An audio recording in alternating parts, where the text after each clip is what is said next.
Գյորջյան Կասկադ 60 ամիս փուլային վճարում բազմաթիվ առավելություններ։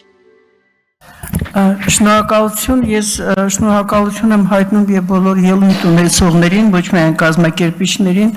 որովհետեւ ես ընդհանրապես սիրում եմ ոչ առաջիններից լինեմ խոսալ, որովհետև համոզված եմ, որ այն մտքերը, որ ինձ հուզում են, արտահայտվելու են շատ-շատերի կողմից, լսարանը բավականին պատրաստված է, գրագետ է, ես դրա համար կսկսեմ մի երկու բան ասեմ, որ անմիջապես վերաբերվում է այսօրվա մեր թեմային, նախ եւ առաջ դա աննախադեպ չէ, որ այս իշխանությունները գործում են այսպես Եվ ինքնախոստովանությամբ հանդես եկած առաջնորդը, պես ասած, հստակեցրել է, որ այն ամենը ինչ տեղի է ունեցել, ինչի մասին չեն ասել, պետք է 2018 թվականից ասեն։ Այսինքն դրանք եկել են դրա համար եւ շատ անշեղորեն իրականացնում են բավականին հմուտ արտաքին կառավարման ներքո այդ քաղաքական ամենամութ տեխնոլոգիաներով իրականացնում են այդ քաղաքականությունը։ Անշուշտ ես եմ միանում կոչերին ազատություն մեր բոլոր քաղբանտարկյալներին,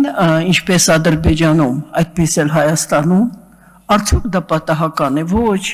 Այնտեղ, որտեղ չի հասնում Ադրբեջանի ձեռքը, անմիջապես մտնում է գործի մեջ է անցնում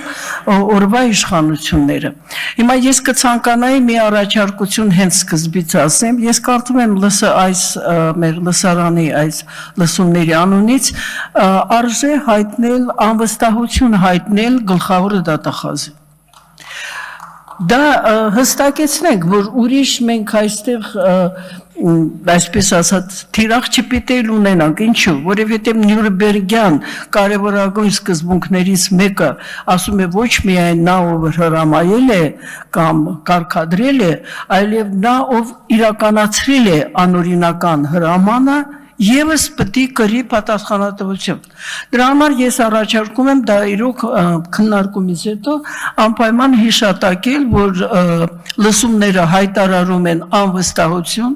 գլխավոր դատախազին։ Նույն ձևի եւ այն բոլոր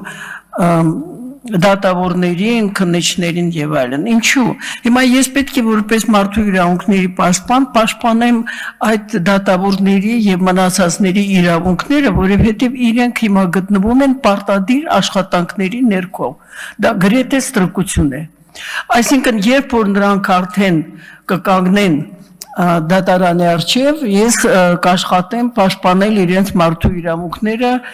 այն վայրերում, որտեղ իրենք պետք է հայտնվեն։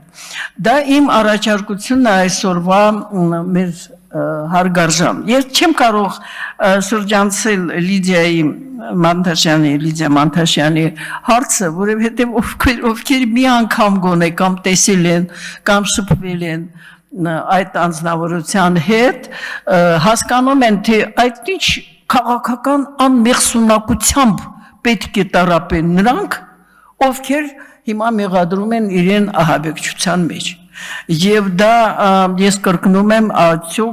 չեմ կասկածում, որ կգա այդ պահը, երբ որ բոլոր նրանք, ովքեր մեղավոր են այս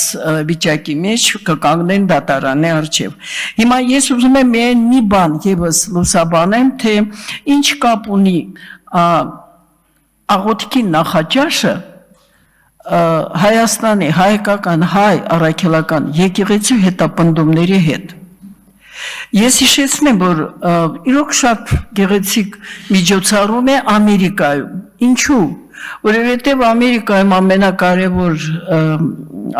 այսպես դավանանքներից մեկը դա պրոտեստանտ է, ոնց է, բողոքաններն են, որոնց մեջ ըստ Փյու հետազոտական կենտրոնի 3000-ից ավել դավանանքներ կան։ Եվ այդ նախաճաշը ունի շատ հստակ նպատակ։ Բոլորը, ովքեր որ տարբեր այդպես դավանանքների են, Նյու Յորքի մի փողոցում ասեցին ինձ 200 տարբեր եկեղեցիներ կան։ Եվ դա պլուրալիզմի հաղթանակ են համարում Ամերիկայում, իսեր ասո, հարգենք բոլորին։ Բայց այդ նախաճաշը Հայաստանում կազմակերպել են հասարակական կրոնական կազմակերպություններ եւ հստակ հնչել է այդտեղ վարչապետի պաշտոնը զբաղեցնող անձի հայտարարությունը, որ հայտարարում ենք, որ Հայաստանը դա կրոնական ազատության եւ պլուրալիզմի պետություն է։ Այսինքն քայքայումը